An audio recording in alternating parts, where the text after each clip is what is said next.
everybody, we're Broc and Emily, and welcome to the TNT Podcast, where we tackle everything that makes life explosive.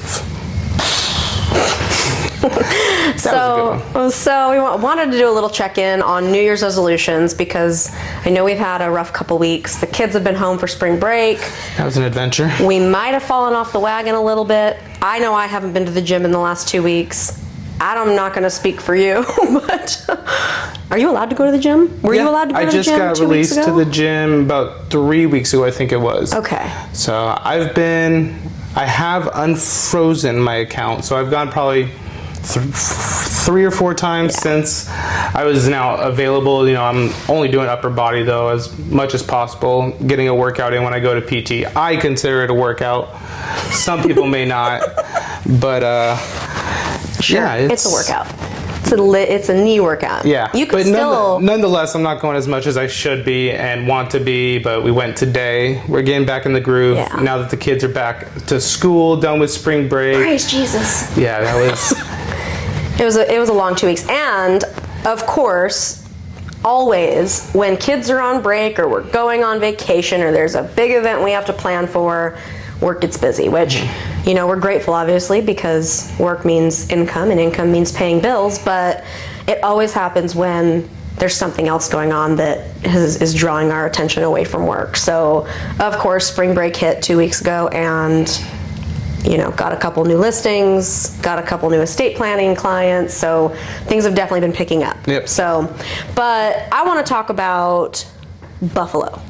Okay. Can we just refer to it as Buffalo? Sure. Okay. So we got a new client, Buffalo, and this is probably one of the better examples of who you hire matters, in my opinion, because we've had so much with this deal that, and I think we've talked about this before, where we spent the better part of a year weeding out shady buyers, aggressive buyers, buyers who use manipulative sales tactics. We've kind of spent the first year of our tour homes journey building our flip reputation, weeding out bad buyers, and I feel like we've done a pretty good job. But recently I feel like we've been pressured to give certain people second chances. Yeah. It's the only way that I can put it. Yeah. And it's people that are in the flip wholesale, you know, condemned property market, which is primarily what we do, but they know people that are reputable, and those reputable people have said, hey, give so-and-so another chance. So we have this property in Chandler. We call it Buffalo.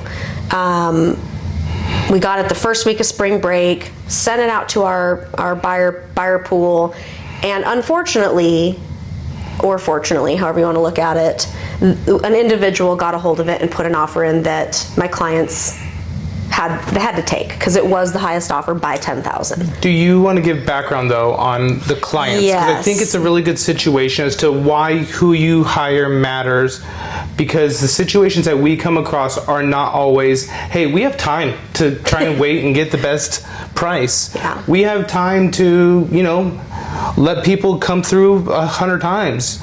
You know, let them get a dimension for every room. That's not always the clients that we're working with. Yeah. Our cases, and I refer to them as cases because that's my law firm brain, but our clients, our real estate listings, most of the time, like this one came to us, they are over 6 months delinquent on their mortgage. The house is in absolute distress. The roof is, you know, there's part of the roof falling off. Half of the house electrical doesn't work. Half of the AC doesn't work. There's so many issues with the house that the pool's been empty. The pool's been empty for 20 years. And, it's not a condemned style house, which we do those as well, where really you're selling it for land value because you cannot actually sell a house that's been condemned until it's been restored. So I wouldn't put it in that category, but these people were more than 6 months delinquent and facing a foreclosure, a trustee sale auction, didn't have a lot of time. And I will say, we put 99.9% of our properties on market. This one's not going on market because we just didn't have the time. So they're facing foreclosure. they reached out to an attorney, a friend of mine that I've worked with for years. He called me and said, Emily, can you help? And I'm like, heck yeah, let's do this. So we met with the client, we signed on the spot, had pictures taken that day, sent it out to our buyer pool that day, and they had until April 1st. That was the unspoken deadline from the lender. They had until April 1st to come up with their back money, or they were gonna do the trustee sale. So that's kind of the context of this particular client. So we didn't have the time to put it on market. We sent it to our buyer pool, got 15 different bids, some pretty good offers, some waiving inspection, but ultimately our client decided that they wanted to test the water, and we had to caution the client with this particular buyer, he's an agent, because we had another property 2 years ago that he absolutely screwed our client on. And it's one of those things where fool me once, shame on you, fool me twice, shame on me. And I wasn't willing to look like an idiot to clients that I actually care about. These clients, they're such good people. They've been dealt a really, excuse my language, a shitty freaking hand. And my heart just kind of went out to them, and I'm like, I'm gonna help you. We're gonna help you get out of this situation and move on and see brighter pastures. And so knowing my connection with this client, we wouldn't risk it with anybody, but in particular, I was very against going with this person's offer because of how they treated my client 2 years ago. And this wasn't the best listing, the best, case, like you would say, to take chances. Yeah, we didn't have time to take chances. So in the wholesale market, we'll give a little context on what the wholesale market does, because we do a lot of it. And because it's where the cash buyers usually are. Yeah, and with probate and trust houses, a lot of times the properties, we can't put them on market because the families don't have money to repair the property. And there are programs that will front the money and companies that will do work and pay out escrow, and that's fine. There are cases where we do that. But most of the time, they need it sold quickly. They need it sold now, no repairs. They don't have money. So there's a lot of complex issues that we juggle. But wholesale market, normally, if you were to hire some random wholesaler, this is how the process goes. They send it out to their wholesale market. And by the way, anybody that's a wholesaler in Arizona gets all the same properties. There's no fancy way that we send this to new buyers out of state or what. It's if you're buying properties in Arizona, you are on the wholesale list if you know what you're doing, right? So what happens is you bid it out, and these wholesalers will throw all their prices, right? We get under contract.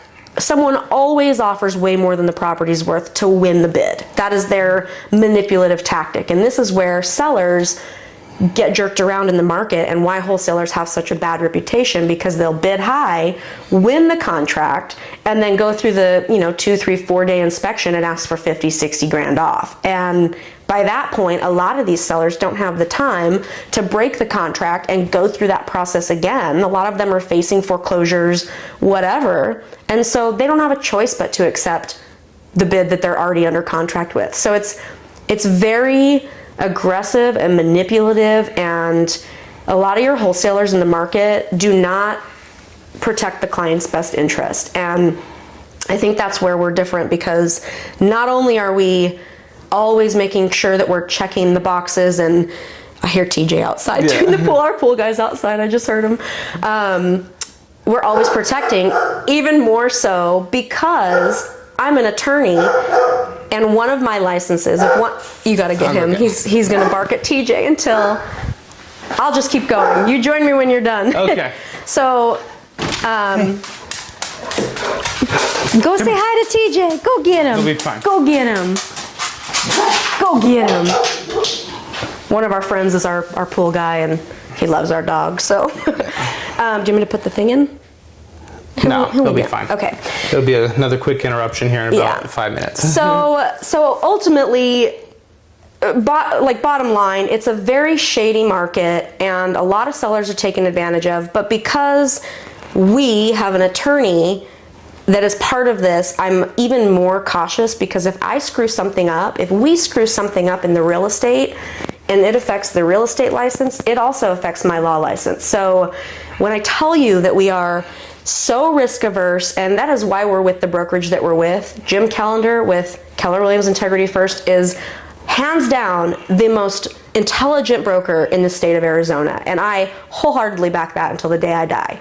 And he knows all the legal stuff, which is not that he gives legal advice, but he's great, and he backs his agents when shit hits the fan. So, you know, it's different. We're different, and we make sure that no matter, unless a client specifically tells us, I don't want to go to market, here's what I want to do, 99% of the time that property is going on market, because you cannot truly know the value of a property until it goes on market. And that is what the wholesalers, you know, there's this big lawsuit, the Attorney General is going after wholesalers because their tactics are just not fair. They're not ethical. So because we're in that space so heavily, we make sure that we dot every single I and cross every single T and protect our clients. So we're different. We are in the wholesale world, but we are not typical wholesale flip agents. So that's my spiel. So this client, I know I'm talking a ton, I'm sorry. You're fine. Do you have anything you would like to input? No, it is a whole, you know, trying to win the bid process, and that's where we've done our due diligence over the years and wanting to work with end buyers in the end who know that our clients right now aren't in the best situation already. So to come get this high number, then try to bring it down 20,000, 30,000, whatever the case may be, plus in addition to what else are going on outside of this real estate transaction, it's not always the easiest way to go about it. So it's they sometimes feel handcuffed, our clients, when they're selling their property, that they have to make this because of their time frames and things like that. So that's why we're trying to make sure our clients get that best number first, and our end buyers aren't going to be coming in later on. And we'd rather work with somebody like that has no inspection, that maybe be 10,000 less, but you know, we know what we're dealing with from the get-go. We know we're going to close. Yep. And we do have a lot of good people like that. Yeah. Let's roll. Okay, bye. Come on. Go with Daddy. That's Henry. That's our doggy. He's a good boy. I'm surprised he's following you and not staying right here. He's fine. So this client in particular, you know, very, very tight timeline, a lot of duress, which requires a lot of additional handling to make sure that we as their agents are protecting their interest. And, you know, we're going to talk about this under contract that we've been through, because there's a few things that I want to... Red flags that I want to talk about. But our clients are just absolute salt of the earth people. They're amazing, and they've kind of been with us through this chaos that we're going to talk about. So the first thing I want to talk about is Home Smart Agent. I feel like let's get that out of the way, and then we'll talk about this buyer. Okay. So, or do we have to go the other way? We'll go buyer first. So the buyer, we're going to call them Buyer A. Buyer A, because I have to have Bob. We're going to call him Bob because I need to put a name to it. So our buyer's name is Bob. This is the one that burned our client 2 years ago, and it's the only listing we've ever lost since I've been on board. I don't really know what you had before I came on board, but it is the only listing that we have ever lost, and I might hold a little grudge. But so Bob, we explained to our clients, hey, here's the risk. I know this buyer. He has really screwed a client in the past. We don't have a ton of time. It was a 4-day inspection, so I basically told the client, if we want to accept this and explore it, that's fine. But if he comes back and wants 50 grand off, we don't have time for another inspection. So here is the best offer with no inspection, 10-day close that we have in the background if this higher bid falls through. So that was the preface of him accepting this offer, knowing that there was a risk that the buyer was going to come back. And sure enough, he did it again. Can I give numbers? Is that allowed? I'm going to give numbers. I don't even care. Because the chances of somebody in the transaction watching this by the time you post it on Friday are slim. So the property is probably pre-flip, probably worth 360 to 370 in the condition that it's in. We had offers all the way from 340 to 410 was our highest offer, but we had 2 offers at 385 and 380 with no inspection, 10-day close.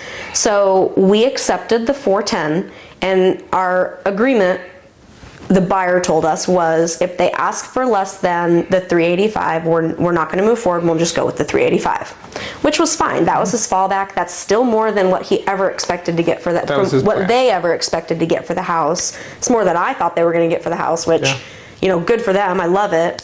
But sure enough, buyer Bob came back and wanted to go down to 383.5. Yeah. And then eventually, after some discussions, we got him up to 387.5. But the kicker is that buyer Bob, his original offer was either 393, no inspection, 10-day close, or 410, 4-day inspection, 14-day close, because I think we tacked it on to the end of the time, which still put us closing before the April 1st deadline. So when he came back at 383,500, my seller was like, no, I'm not doing that. We have higher offers than that. Why would I do that? So we ended up getting buyer Bob up to, on his Binzer, 387.5. Okay. And then after a discussion with my seller, because my seller is aware of our history with this particular buyer, and you know, we talked extensively about what all the paths look like of moving forward. And so ultimately my seller came back and said, I want to counter at 393, their original, which is his original offer, no inspection. And this was our way, and my seller and I agreed on this. This was our way of seeing if this person had, what's the word I'm looking for? Sticking to your word. Oh my gosh, I'm blanking. Basically like holding his feet to the fire and seeing if he was gonna back his offer, right? So long story short, we got through Binzer. They agreed on a number, 390, I think. We're moving forward. That's great. But client's still happy with it. Client's still happy with it because it's $5,000 more than his next best offer that was no inspection. And we don't have time. We had a couple other offers at 400 with inspections. We don't have time for that. We have until April 1st, which is 6 days away. So ultimately we're under contract, we're good. But the moral of that story is, it doesn't matter how great the offer seems on paper, wholesalers jerk sellers around. And we really did spend the first year, we've got 8 wholesalers that and our goal is obviously we want to sell to an end buyer. We don't want that middleman because it's just more money that's being paid to real estate professionals. And to me, it's not necessary. Wholesalers they're pointless in my opinion. I want the end buyer. So if you know end buyers, get them in touch with me and we can cut wholesalers out, because that is my goal for Arizona, is no more wholesalers. 2026, Jeez. No more wholesalers. I'm sorry, friends that are wholesalers. Peace be with you. So anyways, that was kind of the first story that we wanted to talk about, is the dangers of being in that space and not having someone to back you up and not having someone that, I mean, we've been through some crazy transactions. Yeah. But it's great because each one has taught us how to communicate the risks and and now I feel like there's really not a situation that I can't handle anymore. Yeah, and since we were upfront with this client about who this buyer was and their tactics and things that have happened in the past, we let them be aware of some other situations that might take place. And they've had, usually you do get somebody out for your inspection, which is normal. Okay. They've had quite the assortment of people over 2 to 3 days. Yeah. So we schedule. Well, first off, there is a baseline respect that is lacking in the real estate market, and one of the baseline things that for me is, if you're a buyer buying my seller's property, your inspection isn't whenever you please. You are required to schedule it with me as the agent. And this buyer just had people showing up. Through your buyer's agent. Yes. Yeah, but agent. But they would say, hey, we'll be there at 2, and they'd show up at 11 a.m. And luckily my sellers are home all the time. One is a disabled veteran and one is out of work because he had surgery. He's severely injured. Yeah, I mean, I just...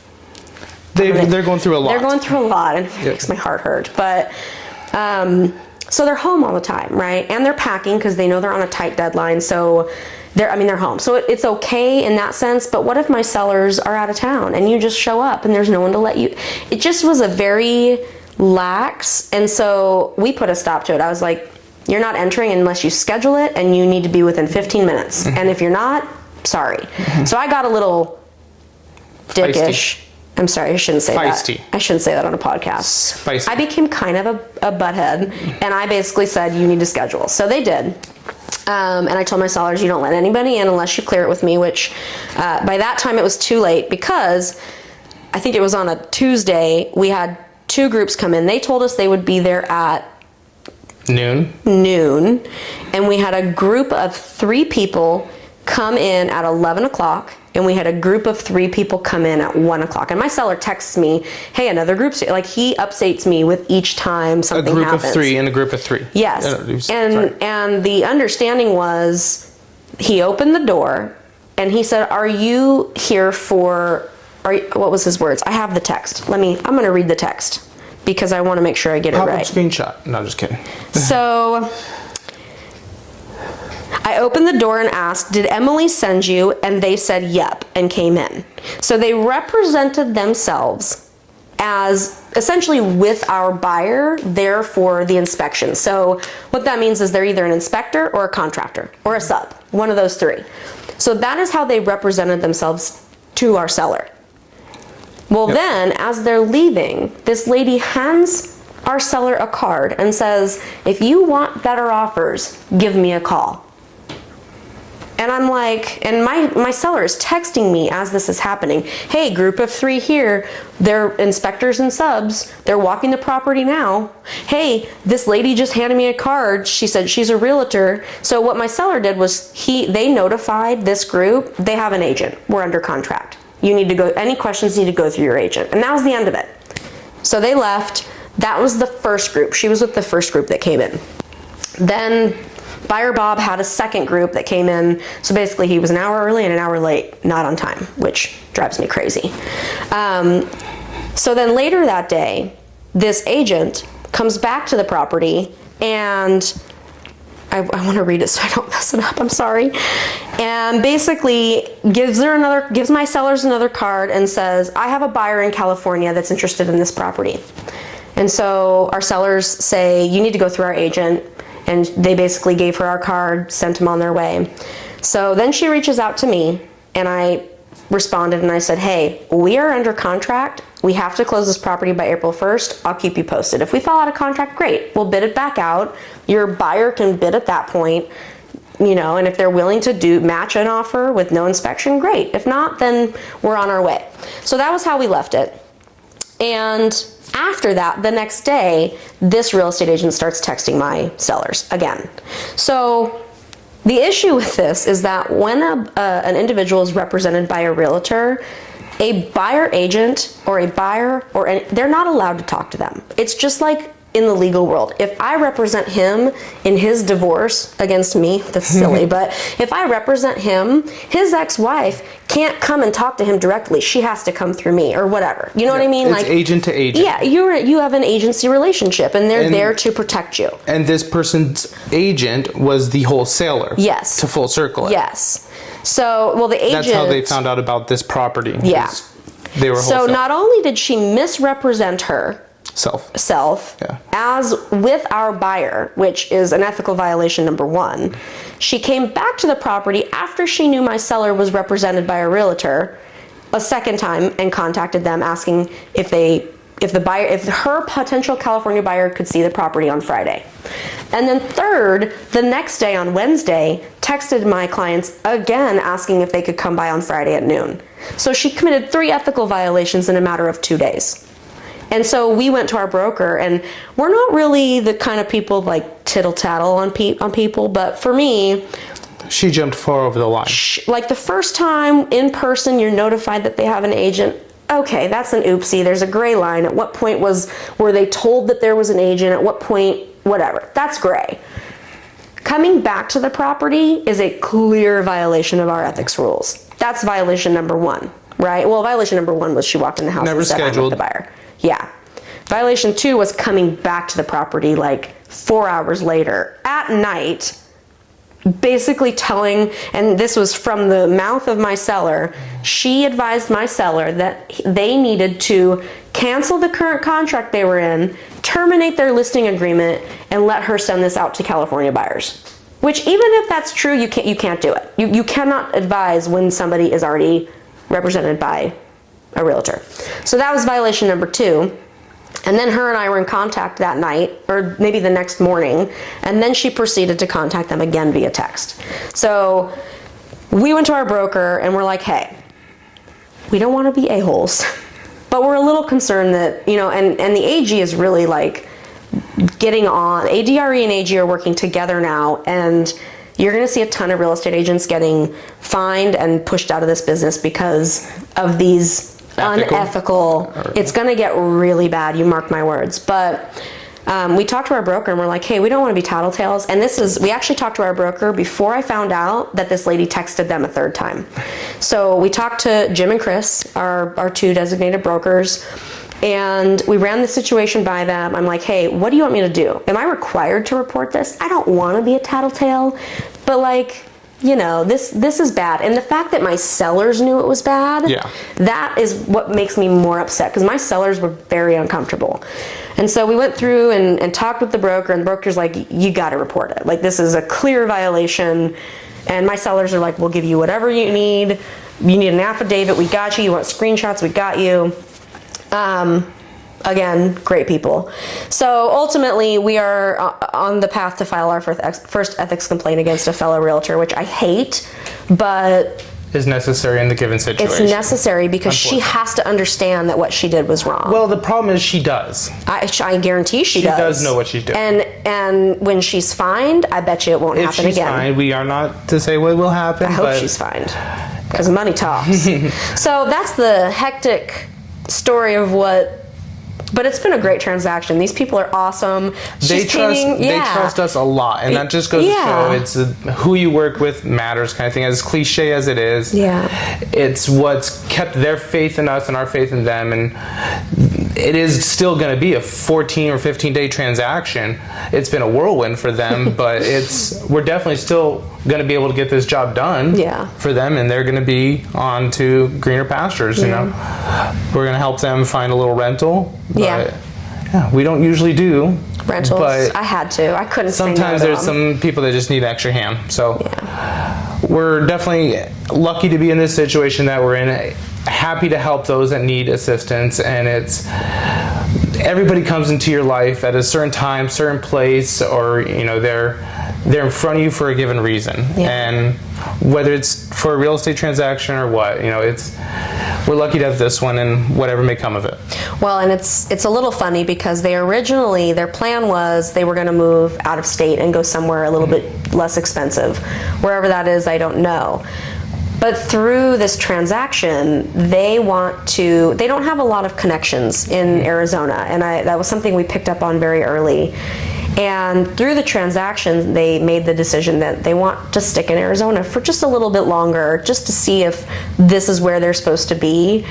And so I thought that was kind of cool, just talking with them and becoming friends with them so quickly and connecting with them so quickly. It was just kind of cool to see. So they're people that, even if they leave Arizona, I know I'll be in touch with her probably long term, I feel like, because her and I text quite frequently, not even about real estate, we just text about dogs, and she's painting a picture of my dog for me, and I'm so excited. It's going to go in my front entryway. I'm excited. So it was a cool experience. We're set to close April 1st, so looking forward to that one. It's been a little slow in real estate up until March, so things are starting to pick back up, which is always wonderful. And as the school year comes to an end, we usually see things picking up. So so that was that whole situation. I think that also is going to wrap out 30 minutes. Are you serious? We did not talk for 30 minutes. My mouth's not even dry. You did. Okay, I'm sorry. Don't worry about it. It was a good situation, good scenarios we got to talk about. So, thank you guys so much for joining this TNT podcast. We hope today's episode sparks some kind of inspiration in you guys. So don't forget to subscribe, like, share, and leave us a review. We would love to hear how you are igniting your life. See you guys next time. Bye.